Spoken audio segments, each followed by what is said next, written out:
Chapter ഏതാണ്?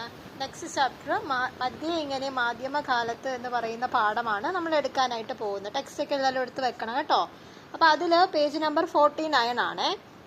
അതിൽ പറയുന്നുണ്ട്, ഒരു കാർട്ടൂൺ ചിത്രമാണ് തന്നിട്ടുള്ളത്.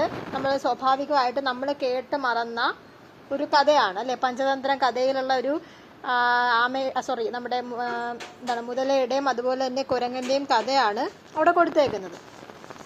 അപ്പോൾ നമ്മൾ ഇങ്ങനൊരു സാഹചര്യത്തിൽ യഥാർത്ഥത്തിൽ എന്താ ചെയ്യുക, നമ്മുടെ ഈ കഥയിലാണെങ്കിൽ ഹൃദയം എടുക്കാൻ മറന്നു എന്ന് മുതലയോടുത്ത് പറയുകയും ആ കുരങ്ങൻ തിരിച്ചു പോവുകയൊക്കെ ചെയ്യുന്നത് നമ്മൾ കണ്ടിട്ടുണ്ട്. പക്ഷേ ഈ ഒരു പാഠഭാഗത്ത് അല്ലെങ്കിൽ ഈ ഒരു പേജിൽ കൊടുത്തേക്കുന്ന എന്താണ്, ഈ ഒരു കഥ അല്ലെങ്കിൽ ഈ ഒരു കാർട്ടൂണിൽ ഒന്ന് തിരിച്ചു വിടാമോ, മൊബൈൽ എടുക്കാൻ മറന്നു അല്ലേ. അപ്പോൾ എന്തുകൊണ്ടായിരിക്കും അവിടെ അങ്ങനെ പറയുന്നത്, ഒന്ന് തിരിച്ചു വിടാമോ മൊബൈൽ എടുക്കാൻ മറന്നു എന്ന്? എന്തായിരിക്കും അവിടെ സൂചിപ്പിച്ചിരിക്കുന്നത് അല്ലേ? നമ്മുടെ ഇന്നത്തെ കാലം തന്നെയാണ്, ഇന്നത്തെ സ്മാർട്ട് ഫോണിന്റെ കാലം തന്നെയാണ്. നമ്മൾ ഒരു ദിവസം നമുക്ക് സ്മാർട്ട് ഫോണുമായിട്ട് ജീവിക്കാൻ പറഞ്ഞാൽ നമുക്ക് എന്താണ്, നമുക്ക് ഈസിയാണ് അല്ലേ, നമുക്ക് വേണമെങ്കിൽ അങ്ങനെ ജീവിക്കാനുള്ളൊരു കഴിവ് ദൈവം ഇപ്പോൾ നമുക്ക് തന്നിട്ടുണ്ട് അല്ലേ. നമുക്ക് ഇന്നത്തെ ഡിജിറ്റൽ കാലഘട്ടത്തിന് വളരെ രസകരമായിട്ട് വരച്ചു കാട്ടുന്ന ഒരു ചിത്രമാണ് ഇവിടെ കൊടുത്തിട്ടുള്ളത് അല്ലേ.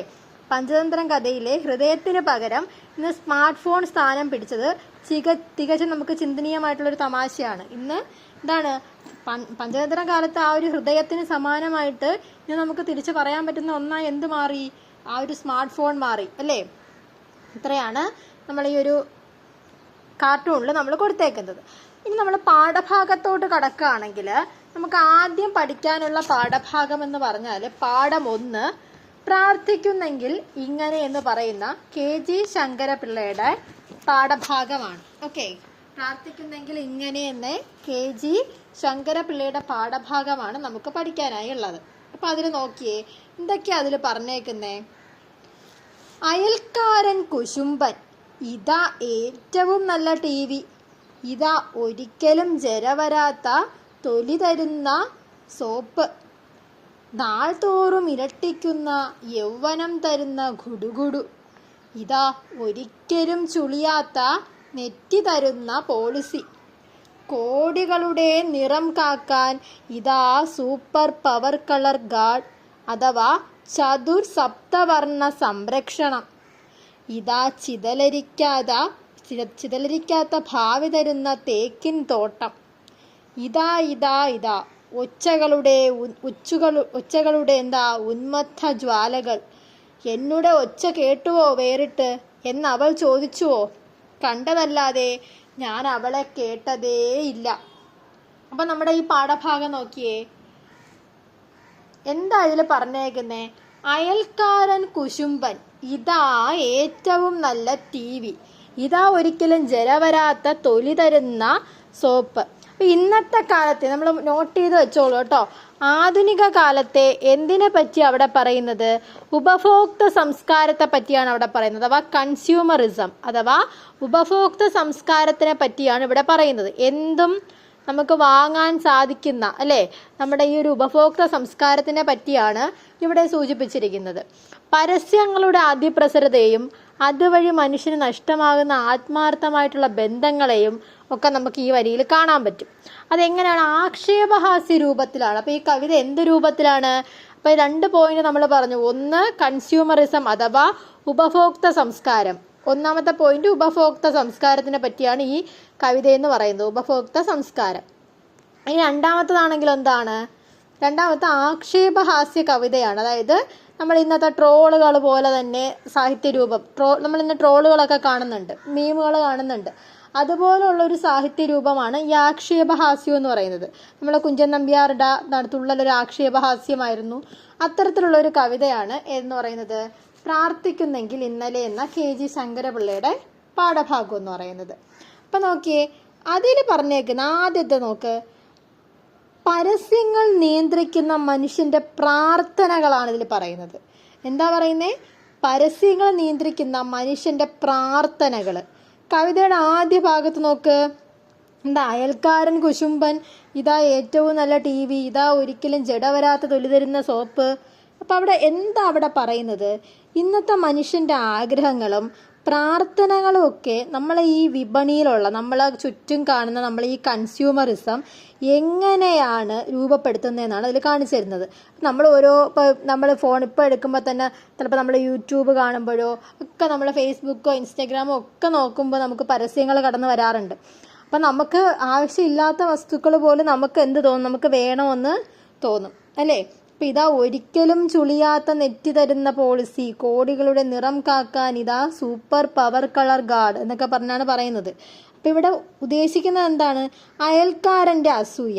അവിടെ നോക്കിയേ, അയൽക്കാരൻ കുശുംബൻ ഇതാ ഏറ്റവും നല്ല TV എന്ന വരിയിലൂടെ മറ്റുള്ളവരെ കാണിക്കാനും അസൂയപ്പെടുത്താനും വേണ്ടിയാണ് മനുഷ്യൻ സാധനങ്ങൾ വാങ്ങിക്കൂട്ടുന്നതെന്ന് പരിഹസിക്കുന്നുണ്ട്. അപ്പം നോക്കിയേ, അയൽക്കാരൻ കുശുംബൻ ഇതാ ഏറ്റവും നല്ല TV എന്ന വരിയിലൂടെ എന്താ നമുക്ക് മനസ്സിലാവുന്നത്? മറ്റുള്ളവരെ കാണിക്കാനും അസൂയപ്പെടുത്താനും വേണ്ടിയാണ് മനുഷ്യൻ സാധനങ്ങൾ വാങ്ങിക്കൂട്ടുന്നതെന്ന് പരിഹസിക്കുന്നുണ്ട്. പഴയ നമ്മൾ ഒനിഡ TVയുടെയൊക്കെ പരസ്യത്തിലെ നൈബേഴ്സ് എൻവി ഓണേഴ്സ് പ്രൈഡ് എന്നുള്ള പരസ്യവാചകമൊക്കെ നമുക്ക് ഓർമ്മിച്ചെടുക്കുക, ഇതിൻ്റെ കൂടെ കണക്ട് ചെയ്ത് പഠിക്കാൻ പറ്റും. ഇനി അടുത്തത് നോക്കുകയാണെങ്കിൽ വ്യാജ വാഗ്ദാനങ്ങളാണ്. ആദ്യം അയൽക്കാരൻ്റെ അസൂയ, ആദ്യത്തെ വരിയിൽ പറഞ്ഞേക്കുന്നത് അയൽക്കാരൻ്റെ അസൂയയെ പറ്റിയാണ്. രണ്ടാമത്തേലാണെങ്കിലോ വ്യാജ വാഗ്ദാനങ്ങളാണ്. ഇപ്പം നമ്മൾ ഈ അടുത്തിടയ്ക്ക് ഒരു വർഷം ആവില്ല ഒരു പ്രശ്നമൊക്കെ നടന്ന സമയത്ത്, അതായത് എന്താണ് വെളുക്കാനായിട്ട് അല്ലെങ്കിൽ സ്കിൻ ഗ്ലോ ആവാനും ഫെയർ ആവാനും ഒക്കെ വേണ്ടിയിട്ട് ഒരുപാട് സബ്സ്റ്റൻസ് അല്ലെങ്കിൽ ഒരുപാട് വസ്തുക്കൾ ഉപയോഗിച്ച സമയത്ത് അവരുടെ മുഖമൊക്കെ എന്ത് ചെയ്തു, ഇഷ്യൂ വന്നു. അതുപോലെ തന്നെ കിഡ്നിക്ക് വരെ കംപ്ലൈൻ്റ് ആയിട്ടുള്ള കേസുകൾ നമ്മൾ കണ്ടിട്ടുണ്ട്. അപ്പോൾ ഒന്നാമത്തെ കാര്യം എന്താണ്, അയൽക്കാരൻ്റെ അസൂയ ഒന്നാമത്തെ പോയിന്റും. രണ്ടാമത്തെ പോയിന്റ് വരുന്നത് വ്യാജ വാഗ്ദാനങ്ങളാണ്. ഇപ്പോൾ യഥാർത്ഥത്തിൽ പിന്നെ അതുപോലെ തന്നെ ഒരു സംഭവം നടന്നിട്ടുണ്ടായിരുന്നു, നമ്മുടെ ഇന്ദുലേഖ എന്ന് പറയുന്ന സോപ്പിൻ്റെ, നിങ്ങൾക്ക് ഓർമ്മയുണ്ടോ എന്ന് എനിക്കറിയില്ല. അതിൻ്റെ ബ്രാൻഡ് അംബാസിഡർ ഐ തിങ്ക് അതിൻ്റെ മോഡലായിട്ടൊക്കെ അഭിനയിച്ചത് മമ്മൂട്ടിയായിരുന്നു. അപ്പോൾ അതിൻ്റെ ഒരു പരസ്യവാചകം എന്ന് പറയുന്നത്, ഇന്ദുലേഖ സോപ്പിൻ്റെ പരസ്യവാചകം എന്ന് പറയുമ്പോൾ സൗന്ദര്യം നിങ്ങളെ തേടി വരും എന്നതായിരുന്നു. അപ്പോൾ സൗന്ദര്യം എന്നെ തേടി വന്നിട്ടില്ല എന്ന് പറഞ്ഞ് ഒരാൾ കൊണ്ടുപോയി കൺസ്യൂമർ കോർട്ട് കേസ് കൊടുത്തു. അങ്ങനെ എത്രയോ രൂപ പുള്ളിക്ക് പാരിതോഷികം ഒതുക്കി തീർക്കാനൊക്കെ പൈസ കിട്ടിയിട്ടുണ്ട്. അവസാനം അത് കേസ് ആവുന്നതിന് മുമ്പ് ആ കമ്പനി അത് ഒതുക്കി തീർത്തു എന്നൊക്കെ പറഞ്ഞൊരു ഇത് കേട്ടിട്ടുണ്ട്. സത്യം തന്നെയാണ്. അപ്പം അങ്ങനെയുള്ള കാര്യങ്ങളൊക്കെ വ്യാജ വാഗ്ദാനങ്ങളൊക്കെ ഈ പരസ്യത്തിൽ കൂടെ നമുക്ക് കാണാൻ പറ്റും. വ്യാജ വാഗ്ദാനങ്ങളാണേ. അതെങ്ങനെയാണ് വ്യാജ വാഗ്ദാനങ്ങൾ അവിടെ പറയുന്നതെന്ന് ചോദിച്ചാൽ, ഒരിക്കലും പ്രായമാകാത്ത തൊലി തരുന്ന സോപ്പ് അല്ലേ, ഒരിക്കലും പ്രായമാവാത്ത തൊലി തരുന്ന സോപ്പ്. അങ്ങനെ ഒരു സോപ്പ് എന്താണ്, നമുക്ക് ടെക്നിക്കലി മനുഷ്യന് എന്താണ് ഒരു റിയാലിറ്റി പരമായിട്ട് അല്ലെങ്കിൽ നമ്മൾ യാഥാർത്ഥ്യത്തെ ചിന്തിക്കാൻ അങ്ങനെ ഒരു സോപ്പ് ഉണ്ടാവില്ല. എങ്കിലും നമ്മൾ വിചാരിക്കണോ പരസ്യത്തിൽ എൻ്റെ പ്രിയപ്പെട്ട നടനും നടിയൊക്കെ ഇങ്ങനെ പറയുന്നെങ്കിൽ ചിലപ്പോൾ ഉണ്ടായിരിക്കുമെന്ന് വിചാരിച്ച് നമ്മളത് വാങ്ങും. യൗവനം ഇരട്ടിപ്പിക്കുന്ന ഉൽപ്പന്നങ്ങൾ, നെറ്റ് ചുളിയാത്ത ആശങ്കകളില്ലാത്ത ജീവിതം തരുന്ന ഇൻഷുറൻസ് പോളിസി അല്ലേ, പിന്നെ അതുപോലെ തന്നെ ചിതലരിക്കാത്ത ഭാവി തരുന്ന തേക്ക് തോട്ടം നിക്ഷേപങ്ങൾ, അങ്ങനെയൊക്കെയുള്ള വിപണി എന്നിവയെല്ലാം മനുഷ്യന് നൽകുന്ന വ്യാജമായ സുരക്ഷിതത്വ ബോധമാണ്. യഥാർത്ഥത്തിൽ അങ്ങനെയൊന്നും ഇല്ലെങ്കിലും മനുഷ്യൻ അങ്ങനെ ആക്കാണ്, ഇങ്ങനെയൊക്കെയാണ് ജീവിതം, അല്ലെങ്കിൽ നമ്മൾ ഇതൊക്കെ നിങ്ങൾക്ക് പ്രൊവൈഡ് ചെയ്യും, ഇതൊക്കെ നമ്മൾ നിങ്ങൾക്ക് തരും എന്നൊരു ബോധം മനുഷ്യനില്ലാത്ത ബോധം മനുഷ്യനിൽ ഉണ്ടാക്കുകയാണ്. എന്നിട്ട് നോക്ക്, ഈ ഭൗതിക സാഹചര്യങ്ങൾക്ക് വേണ്ടി പ്രാർത്ഥിക്കുകയാണ് ആര്, ഇന്നത്തെ മനുഷ്യർ ചെയ്യുന്നത്. ഈ ഭൗതിക സാഹചര്യങ്ങൾക്ക് വേണ്ടി പ്രാർത്ഥിക്കുകയാണ് ഇന്നത്തെ മനുഷ്യൻ ചെയ്യുന്നത്. ഇനി വിപണിയുടെ ബഹളവും മനുഷ്യൻ്റെ ഒറ്റപ്പെടലും നമ്മളെ കവിതയിലെ രണ്ടാം ഭാഗത്ത് കാണാൻ പറ്റും. എങ്ങനെയാണ്? വിപണി സൃഷ്ടിക്കുന്ന വലിയ കോലാഹലങ്ങളിലേക്കാണ് വില ചൂട്. നോക്കിയാ വരി, ഒച്ചകളുടെ എന്താ പറഞ്ഞേക്കുന്നേ, ഒച്ചകളുടെ ഉന്മത്ത ജ്വാലകൾ ചാനലുകളിലും വഴിയോരങ്ങളിലും നിറയുന്ന പരസ്യങ്ങളുടെയും അതുപോലെ തന്നെ വിപണിയുടെയൊക്കെ അതിശക്തമായ ബഹളങ്ങളെയാണ് കവി എവിടെ പറയുന്ന ഈ ഒച്ചകളുടെ ഉന്മത്ത ജ്വാലകൾ എന്ന് പറയുന്ന ആ ഒരു പ്രയോഗത്തിലൂടെ ചോദിച്ചിരിക്കുന്നത്. അത് എക്സാമിന് ചോദിക്കും കേട്ടോ. ഈ ഒരു ഒച്ചകളുടെ ഉന്മത്ത ജ്വാലകൾ എന്ന് പറയുന്ന ആ പ്രയോഗത്തിൽ എന്ത് ചോദിക്കും, എന്തുകൊണ്ടാണ് അതവിടെ സൂചിപ്പിച്ചിരിക്കുന്നത്? ചാനലുകളുടെയും വഴിയോരങ്ങളിലും ഒക്കെ നിറയുന്നത് പരസ്യങ്ങളുടെയും വിപണിയുടെയും ഒക്കെ അതിശക്തമായിട്ടുള്ള ബഹളങ്ങളെയാണ് നമുക്ക് ആ ഉന്മത്ത ജ്വാലകൾ എന്ന് പറയുന്ന പ്രയോഗത്തിലൂടെ, എന്തിൻ്റെ, ഒച്ചയുടെ ഉന്മത്ത ജ്വാലകൾ എന്ന പ്രയോഗത്തിലൂടെ മനസ്സിലാക്കുന്നത്. എന്നുടെ ഒച്ച കേട്ടുവോ വേറിട്ട് എന്നവൾ ചോദിച്ചുവോ, കണ്ടതല്ലാതെ ഞാൻ അവളെ കേട്ടതേയില്ല. അവിടെ നോക്കുമ്പോൾ നഷ്ടമാകുന്ന ആത്മബന്ധങ്ങളാണ്. ഓക്കെ, അവസാനം വരുന്ന നഷ്ടമാകുന്ന ആത്മബന്ധങ്ങൾ. എന്തുകൊണ്ടാണ് അതങ്ങനെ പറയുന്നതെന്ന് ചോദിച്ചാൽ, ഈ വലിയ ബഹളങ്ങൾക്കിടയിൽപ്പെട്ട് മനുഷ്യൻ്റെ യഥാർത്ഥ ശബ്ദവും വേദനകളും ആരും കേൾക്കാതെ പോകുന്നു അല്ലേ. എന്നോട് ഒച്ച കേട്ടുവോ വേറിട്ടെന്ന് ചോദിക്കുന്ന സ്ത്രീ ഈ ആധുനിക ജീവിതത്തിൽ സ്വന്തം സ്വത്വ നഷ്ടവും വ്യക്തിത്വവും നഷ്ടപ്പെട്ട് നമ്മളെ ഏകാഗിയായിപ്പോയ മനുഷ്യൻ്റെ പ്രതീകമാണ് അല്ലേ. അപ്പോൾ എന്താണ് യഥാർത്ഥത്തിൽ നമ്മളെ ചുറ്റുമൊക്കെ ഉള്ളത് ഓരോ തരം പരസ്യങ്ങൾ തന്നെയാണ്. നമ്മളൊരു കടയിൽ പോയി സാധനം വാങ്ങിച്ചിട്ട് മടങ്ങി വരുമ്പോൾ നമുക്ക് അവർ കവർ തരും. അപ്പോൾ നമ്മൾ വിചാരിക്കും എന്താണ് കവർ ഫ്രീ ആയിട്ടാണ് തരുന്നതെന്ന്. യഥാർത്ഥത്തിൽ ആ കവറിൽ ആരുടെ കടയുടെ ഇതുണ്ട്, അവരുടെ കടയുടെ തന്നെ പേര് കവറിൽ കൊത്തി വെച്ചിട്ടുണ്ട്. നമ്മൾ സഞ്ചരിച്ചുകൊണ്ടിരിക്കുമ്പോൾ, നമ്മൾ നടന്നുകൊണ്ടിരിക്കുമ്പോൾ നമ്മളും പരസ്യം കൊണ്ടിങ്ങനെ നടക്കുകയാണ് അല്ലേ. ആ കടയുടെ പരസ്യം കൊണ്ടാണ് നമ്മൾ നടക്കുന്നത്. അത് നമ്മൾ അറിയാതെ തന്നെ നമ്മൾ ഒരു പരസ്യ പ്രചാരകരായിട്ട് മാറുന്നുണ്ട്. അപ്പോൾ ഇവിടെ ചോദിക്കുന്ന എന്താണ്, ഈ മാറി വരുന്ന ഈ ഒച്ചകളിൽ നിന്ന് എന്നോട് ഒച്ച കേട്ടുവോ വേറിട്ട്, എൻ്റെ ഒച്ച നിങ്ങൾ കേട്ടോ എന്നാണ് ചോദിക്കുന്നത്. എന്ന് അവൾ ചോദിച്ചുവോ, കണ്ടതല്ലാതെ ഞാൻ അവളെ കേട്ടതേയില്ല. അവളെ വെറും ഒരു കാഴ്ച വസ്തുവായി, ഉപഭോക്താവായി അല്ലെങ്കിൽ പരസ്യത്തിലെ മോഡലായിട്ട് മാത്രമാണ് കണ്ടത്. അല്ലാതെ അവളുടെ ഉള്ളിലെ മനുഷ്യനെ കേൾക്കാൻ ആർക്കും സാധിക്കുന്നില്ല. അവളുടെ ഉള്ളിനെ മനുഷ്യനെ കേൾക്കാനായിട്ട് ആർക്കും സാധിക്കുന്നില്ല. ഇനി ഈ കവിത എന്താണ് ചുരുക്കത്തിലെന്ന് ഞാൻ പറഞ്ഞുതരാം. നമ്മൾ ഈ ചുരുക്കത്തിൽ പറയുകയാണെങ്കിൽ, നമ്മളെ വിപണിയുടെയും പരസ്യങ്ങളുടെയും ചരക്കുകളുടെയും ലോകത്ത് മനുഷ്യൻ വെറും ഒരു ഉപഭോക്താവായി, എല്ലാം വാങ്ങുന്ന ആളായിട്ട് മനുഷ്യരെന്ത് ചെയ്യുന്നുണ്ട്, ചുരുങ്ങി പോകുന്നുണ്ട്. ആഡംബരങ്ങൾ സ്വന്തമാക്കാനുള്ള ഈ ഒരു മത്സര പാച്ചിലിൽ കൂടെയുള്ള മനുഷ്യൻ്റെ ഹൃദയമിടിപ്പ് കേൾക്കാനോ അവരെ മനസ്സിലാക്കാനോ ഉള്ള ആത്മാർത്ഥത ആധുനിക മനുഷ്യന് നഷ്ടപ്പെടുന്നു. ആ ഒരു ശക്തമായിട്ടുള്ള ഒരു വിമർശനമാണ് നമ്മുടെ ഈ കവിതയിലൂടെ നമുക്ക് കാണാനായിട്ട് പറ്റുന്നത്. ഇനി നമ്മുടെ കവിതയിൽ 3 ചോദ്യങ്ങൾ തന്നിട്ടുണ്ട്. ജസ്റ്റ് ഒന്ന് വായിച്ചു നോക്കിയേ. 3 ചോദ്യങ്ങൾ എന്തൊക്കെയാ? 4 ചോദ്യങ്ങൾ കണ്ടിട്ടുണ്ട്. 1, ഒച്ചകളുടെ ഉന്മത്ത ജ്വാലകൾ. കവിതയിലെ ഈ പ്രയോഗത്തെ ദൃശ്യമാധ്യമങ്ങളുടെ സ്വഭാവവുമായി ബന്ധിപ്പിക്കാനാവുമോ? എങ്കിലെങ്ങനെ? വിശദമാക്കുക. ഒച്ചകളുടെ ഉന്മത്ത ജ്വാലകൾ എന്ന് പറയുന്ന പ്രയോഗത്തെ നമ്മൾ കാണുന്ന ദൃശ്യമാധ്യമങ്ങളുടെ സ്വഭാവവുമായി ബന്ധിപ്പിക്കാനാവുമോ? എങ്കിൽ എങ്ങനെയാണ് നമുക്ക് ബന്ധിപ്പിക്കാൻ കഴിയുക? അത് വിശദമാക്കാനാണ് ചോദിച്ചിട്ടുള്ളത്. അപ്പോൾ നോക്കിയേ, ഒച്ചകളുടെ ഉന്മത്ത ജ്വാലകൾ, തീർച്ചയായിട്ടും നമുക്കത് ബന്ധിപ്പിക്കാൻ സാധിക്കും.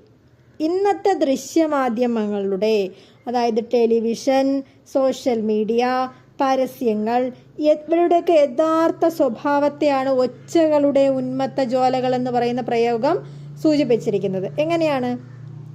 ലഹരി പിടിപ്പിക്കുന്ന ബഹളങ്ങൾ. ഉന്മത്തം എന്നാൽ എന്താ വിചാരിക്കുന്നത് നമ്മൾ? ഉന്മത്തം എന്നാൽ ലഹരി പിടിച്ച അല്ലെങ്കിൽ മത്ത് പിടിച്ച എന്നാണ് അർത്ഥം.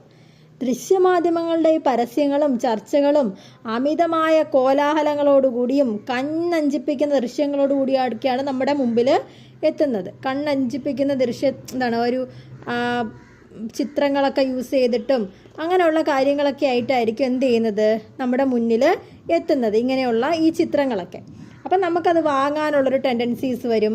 ഇപ്പം നമ്മൾ കോവിഡിന് ശേഷം ഒരുപാട് നമ്മുടെ ഓൺലൈൻ ഷോപ്പിംഗ് ഒക്കെ വളരെ തകൃതിയായിട്ട് നടക്കുന്നുണ്ട്. കോവിഡിന് മുമ്പും കോവിഡിന് ശേഷവും പരസ്യത്തിലേ വ്യത്യാസങ്ങൾ വരുന്നുണ്ട്. ഇപ്പോൾ ഇന്നത്തെ കാലത്ത് നമ്മളിപ്പോൾ ചർച്ച ചെയ്യുന്ന സമയത്ത് തന്നെ നമ്മൾ കൂടുതലും ഈ പരസ്യങ്ങൾ നമ്മളെ സോഷ്യൽ മീഡിയയിലൂടെയാണ്, അതായത് നമ്മൾ യൂട്യൂബിൽ കാണുന്ന ആൾക്കാരിലൂടെയും ഒക്കെയാണ് അവർ പരസ്യങ്ങൾ കൊടുക്കുന്നത്. പണ്ട് സിനിമാ താരങ്ങളാണെങ്കിൽ നമ്മളിന്ന് യൂട്യൂബിൽ കാണുന്ന വ്യക്തികളിലൂടെയാണ് ഇവർ ഓരോ പരസ്യങ്ങൾ, കൊളാബ് എന്ന് പറയുന്ന പേരിൽ ഒരുപാട് പരസ്യങ്ങൾ ഇവർ ചെയ്യുന്നുണ്ട്. അപ്പോൾ ആ പരസ്യങ്ങൾ ഇന്ന് മനുഷ്യൻ്റെ ചിന്താശേഷിയെ തളർത്തുകയും അവനെ ഒരുതരം ലഹരിയിൽ എന്നവണ്ണം ആകർഷിക്കുകയും ചെയ്യുന്നുണ്ട്.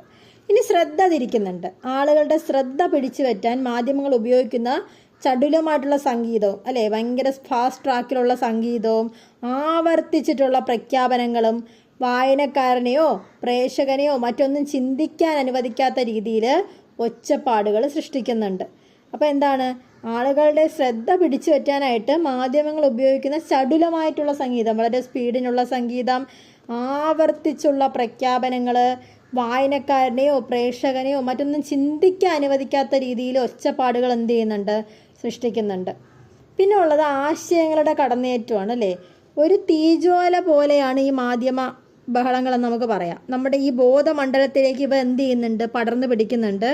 നമ്മളെ ഈ ഒരു ഉപഭോക്താവിനെ എല്ലാം വാങ്ങുന്ന ആൾക്കാരാ നിരന്തരം ഇതെന്ത് ചെയ്യുന്നുണ്ട്, പ്രലോഭിപ്പിച്ചുകൊണ്ടിരിക്കുകയാണ്. ഇങ്ങനെ എന്തെങ്കിലും വാങ്ങ് നമുക്ക് ആവശ്യമില്ലാത്ത കാര്യം പോലും നമുക്ക് ചിലപ്പോൾ പരസ്യം കാണുമ്പോൾ വാങ്ങാനായിട്ട് തോന്നും. അത്തരത്തിൽ നമ്മൾ ശ്രദ്ധിച്ചാൽ തന്നെ നമുക്ക് മനസ്സിലാവും. ഒരു കടയിൽ പോകുമ്പോൾ നമ്മൾ പരസ്യത്തിൽ കാണുന്ന സോപ്പായിരിക്കും ആദ്യം എടുക്കുന്നത്. അത് ഞാൻ കണ്ടിട്ടുണ്ടല്ലോ അല്ലേ, ആ പരസ്യം. ബാക്കിയുള്ളതൊക്കെ പരസ്യത്തിൽ ഇല്ലാത്ത സോപ്പാണ്. യഥാർത്ഥത്തിൽ ആ സോപ്പിനായിരിക്കും ചിലപ്പോൾ വില കുറവ്.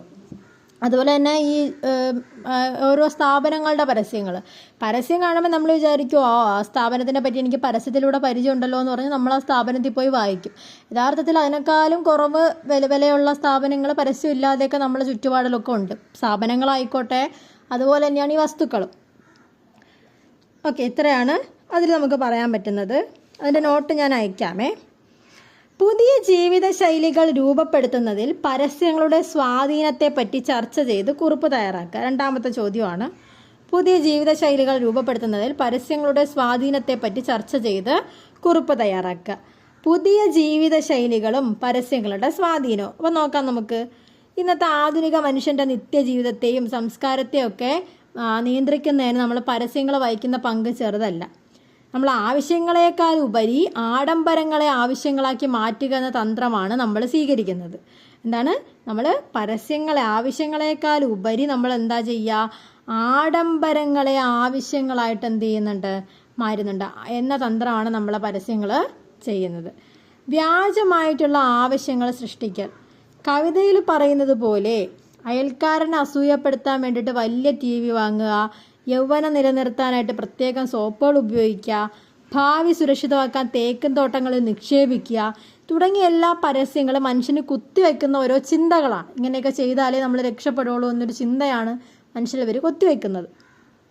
ഇനി നമ്മൾ ഇതിൽ തന്നെ വേറൊരു പോയിന്റാണ് അനുകരണപ്രഭം. നമ്മൾ മറ്റുള്ളവരെ അനുകരിക്കാനായിട്ട് ശ്രമിക്കുന്നത്. എങ്ങനെയായിരിക്കും അത്?